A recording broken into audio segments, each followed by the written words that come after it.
Hey guys, tonight we are diving into one of the most common, yet profoundly misunderstood challenges of aging, the frustrating, exhausting, and often lonely battle for a good night's sleep. If you're over 60 or 70 and you find yourself staring at the ceiling at 3 a.m., feeling tired but somehow wired, or waking up feeling just as drained as when you went to bed, I want you to know you are not alone. And more importantly, it is not a battle you are destined to lose. We're not going to talk about the generic advice you've heard 1,000 times, like drink chamomile tea or count sheep. Tonight, we are pulling back the curtain on the neuroscience of sleep. We're going to explore the deep, biological reasons why sleep changes so dramatically as we age. By understanding the intricate machinery inside our own heads, we can move beyond simple tips and start applying powerful science-backed strategies to reclaim the deep,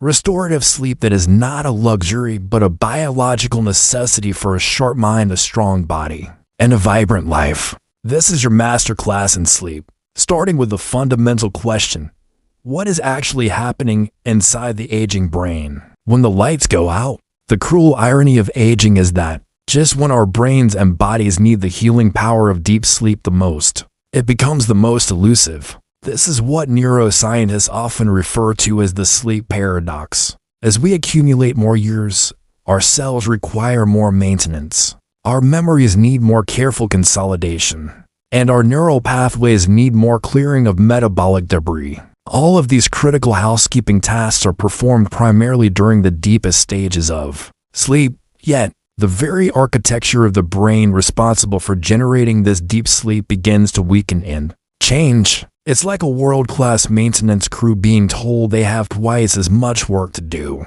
but their most powerful tools are getting old and rusty. To understand this, we need to take a quick tour of our own sleep headquarters in the brain. Imagine your brain's ability to generate sleep is governed by the key managers. The first is a wise old executive sitting in the front office, the prefrontal cortex. This is the part of your brain right behind your forehead, responsible for decision-making, problem-solving, and complex thought.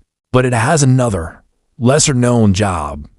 It's a key initiator of what we call slow-wave sleep, or deep sleep. During the day, it works hard. At night, it's supposed to signal, "Okay, team, time to shut down the main operations and begin the deep cleaning cycle." In a youthful brain, this signal is strong and clear. The transition into deep, restorative sleep is relatively quick and efficient.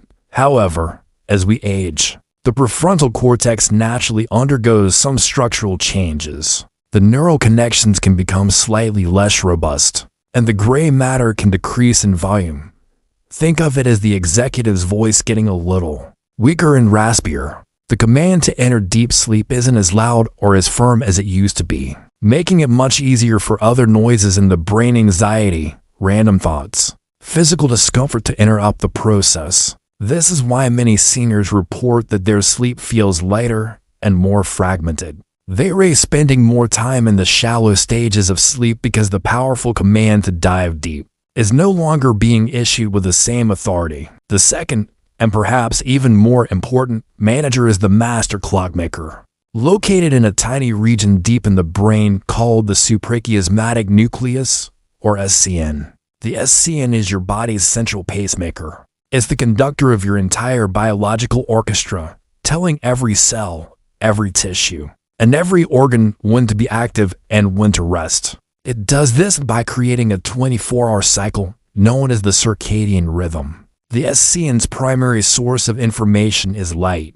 When light hits your eyes in the morning, it sends a powerful signal to the SCN. It's daytime. Wake up. The SCN then tells the rest of the body to raise cortisol, increase body temperature, and fire up your metabolism. Conversely, as darkness falls, the SCN is supposed to signal the opposite.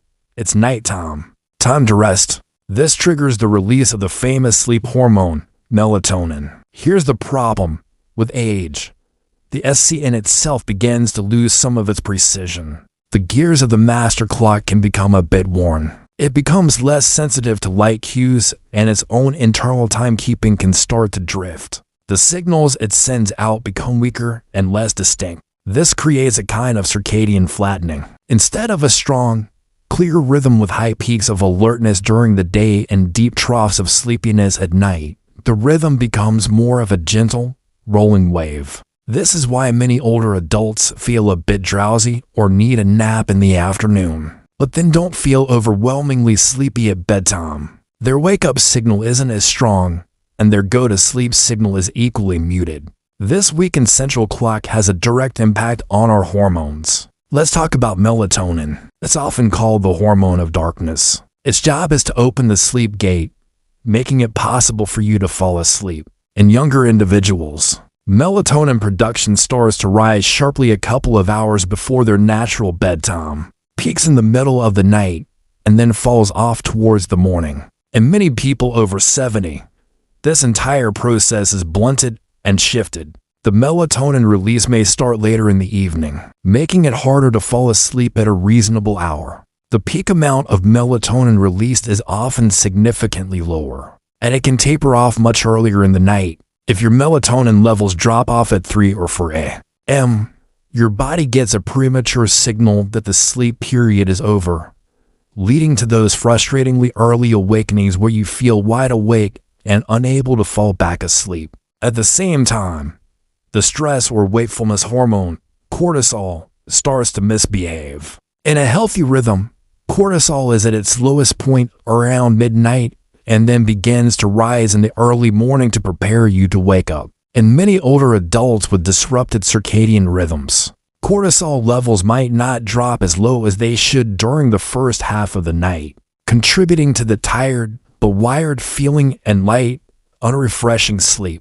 Even worse, the cortisol surge that's supposed to happen around 6 or 7 a.m. can start creeping earlier and earlier, arriving at 4 a.m. and jolting you awake. When your melatonin is low and your cortisol is rising, your body is receiving a powerful biological command to wake up, no matter how much you mentally want to keep sleeping. It's a hormonal tug-of-war that your conscious mind simply cannot win. Understanding this internal conflict of weakening brain structures, the drifting master clock, and the hormonal dysregulation is the absolute first step. We are no longer just tired. We are fighting a specific biological process. And now that we have defined the enemy, we can begin to learn its weaknesses and craft our strategy for victory. So if the enemy is a drifting master clock and a hormonal system that's out of sync, our strategy cannot be passive. We can't simply hope for sleep to arrive. We must become the active conductors of our own biological orchestra.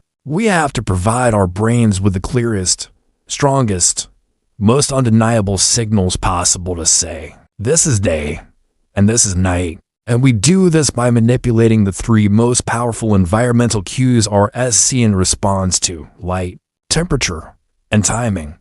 This isn't just advice. This is a protocol, a non-negotiable set of actions to manually reset your internal clock. And it starts the very second you wake up.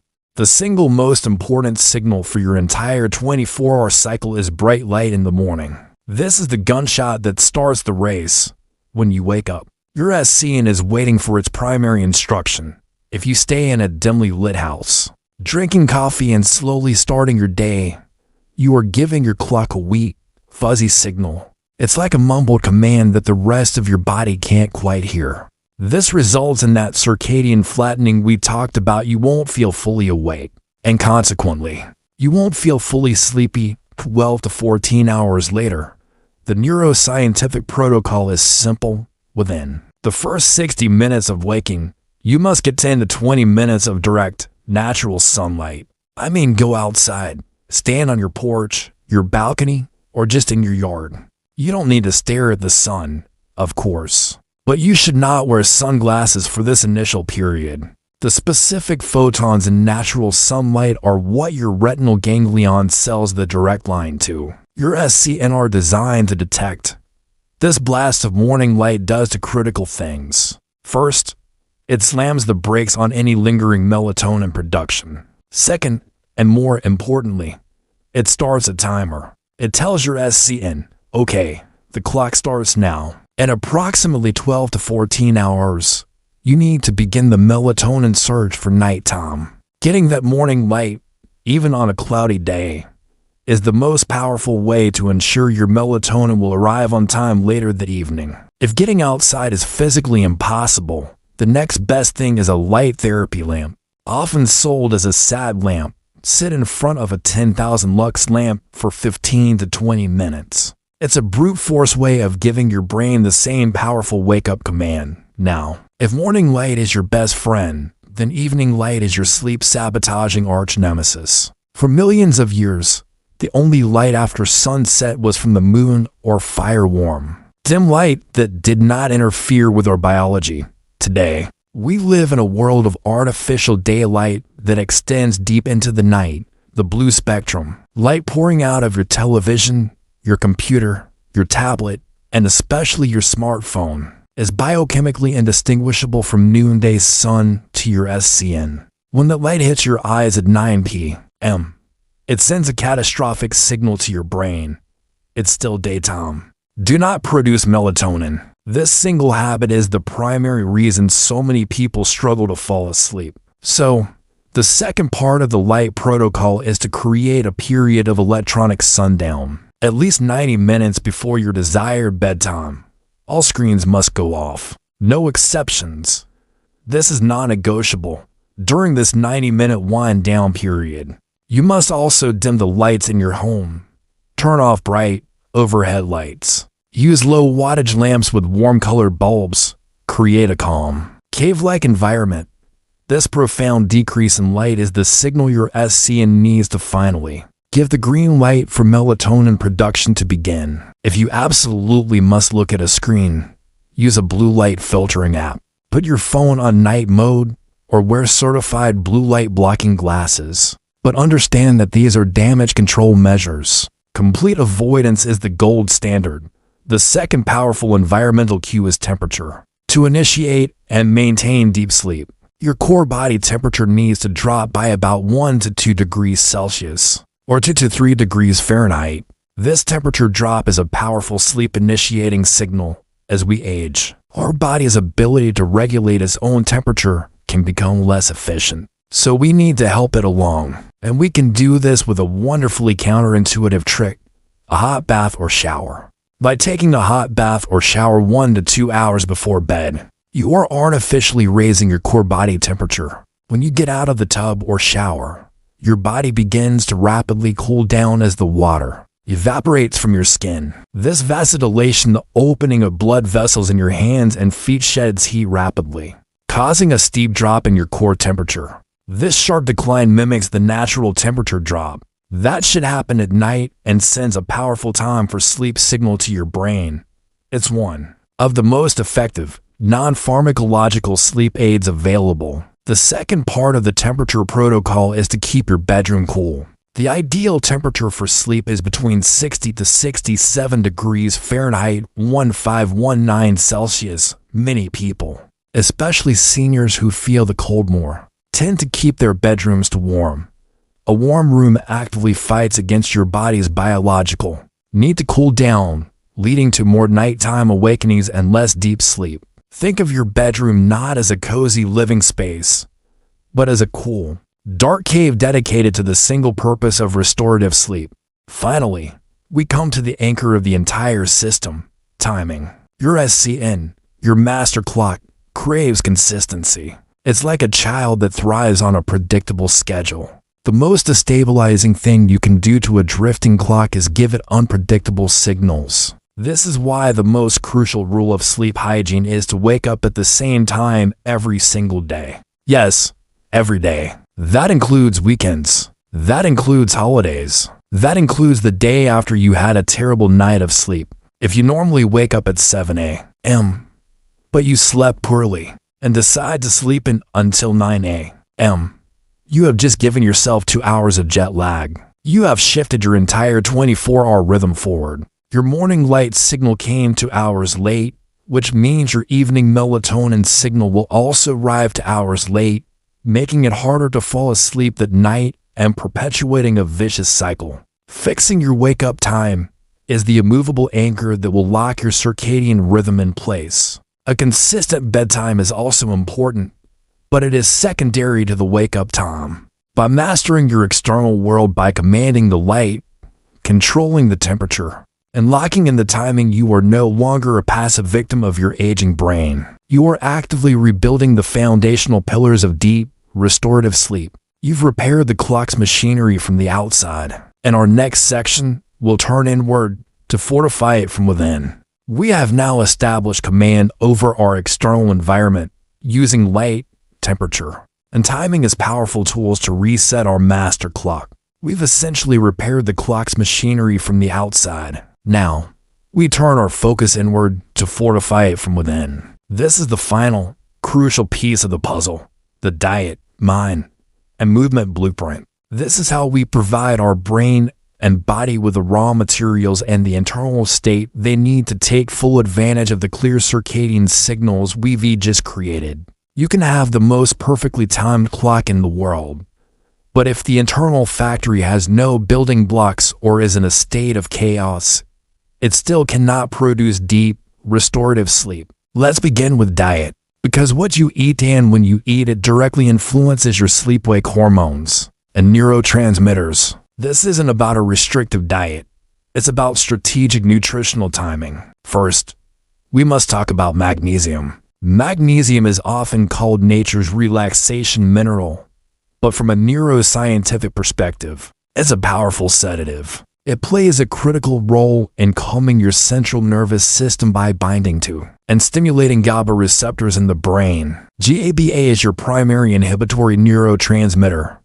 Its job is to slow down brain activity, reduce anxiety, and prepare you for sleep. As we age, our GABA system can become less efficient, and many older adults are chronically deficient in magnesium. This creates a double whammy of excitability in the brain. Supplementing your diet with magnesium-rich foods in the afternoon and evening is a powerful strategy. Think almonds, spinach, dark chocolate in moderation, avocados, and pumpkin seeds. A small handful of almonds and a few squares of dark chocolate an hour before your electronic sundown can be a potent sleep-promoting snack. Next is the amino acid tryptophan, the famous building block for both serotonin, your mood and well-being neurotransmitter, and melatonin, your sleep hormone. While it's famously found in turkey, it's also abundant in foods like chicken, eggs, cheese, and oats. The key, however, is pairing tryptophan-rich foods with a small amount of complex carbohydrates. The carbohydrates trigger a small insulin release, which helps shuttle the tryptophan across the blood-brain barrier, making it more available for conversion into serotonin and then melatonin. A small bowl of oatmeal or a piece of whole wheat toast with a slice of turkey or a little bit of cheese about 2 hours before bed can provide the perfect precursor materials for your brain's nighttime hormone production. Another secret weapon is tart cherry juice. Tart cherries are one of the few natural food sources of melatonin itself. Studies have shown that drinking a small glass of tart cherry juice in the morning and another about an hour before bed can increase melatonin levels and improve sleep duration and quality. Just as important as what you eat is what you avoid in the hours before bed. A large, heavy meal, especially one high in refined carbohydrates and sugar, can be a sleep disaster. It forces your digestive system to work overtime when it should be resting. Worse, a sugary dessert or snack can cause a spike in your blood sugar, followed by a crash a few hours later. This crash can trigger the release of cortisol and adrenaline, the very stress hormones we're trying to keep low, often jolting you awake in the middle of the night. Your last substantial meal of the day should be at least 3 to 4 hours before you plan to go to sleep. This gives your body ample time to digest, allowing your resources to be focused on brain repair, not breaking down a heavy meal. And of course, caffeine and alcohol. Caffeine has a half-life of about 5 to 6 hours, meaning if you have a cup of coffee at 3 p.m., a quarter of the caffeine is still actively blocking sleep signals in your brain at 9 p.m. My rule is no caffeine of any kind after 12 noon. Alcohol, while it might make you feel drowsy initially, is catastrophic for sleep quality. It suppresses REM sleep and, as your body metabolizes it, it creates a rebound effect leading to fragmented sleep and early morning awakenings. It's a sleep disruptor, not a sleep aid. Now, let's address the mind. Many seniors lay in bed, physically exhausted, but their mind is racing. This is often the default mode network, or DMN, running wild. The DMN is responsible for mind wandering, thinking about the past, and worrying about the future. To get to sleep, you need to transition out of the DMN. One of the most powerful techniques for this is a worry journal or a brain dump. About an hour before bed, during your electronic sundown, sit down with a pen and paper. Write down everything that is on your mind, your to-do list for tomorrow, anxieties, unresolved issues, random thoughts. The physical act of writing these things down externalizes them. It has a signal to your prefrontal cortex that these items are captured and can be dealt with tomorrow. This offloads the mental burden, freeing up the cognitive resources needed to initiate the shutdown sequence for sleep. Another powerful technique is a guided body scan meditation. You don't have to be a Zen master. Simply lie in bed and, with your eyes closed, bring your attention systematically to different parts of your body, from your toes to your head. Don't try to change anything. Just notice the sensations. This practice anchors your mind in the present physical moment, pulling it away from the abstract worries of the DMN. It has a form of mental training that quiets the noise and allows the sleep-promoting signals to come to the forefront. Finally, we integrate movement. The right kind of movement at the right time is a potent circadian regulator. The goal is to get physical activity, particularly activity that raises your heart rate and body temperature earlier in the day. A brisk 30-minute walk in the morning, right after your sun exposure, is the perfect combination. It reinforces the wake-up signal, improves insulin sensitivity, helps regulate cortisol rhythms, and boosts your mood for the entire day. Light strength training in the morning or early afternoon is also fantastic. Building or maintaining muscle mass is crucial for overall metabolic health, which is intrinsically linked to sleep quality. The crucial rule is to avoid strenuous, intense exercise within 4 hours of your bedtime. A hard workout raises cortisol and core body temperature, sending powerful wake-up signals to your brain at the exact time you want it to be winding down. However, gentle, restorative movement in the evening can be highly beneficial.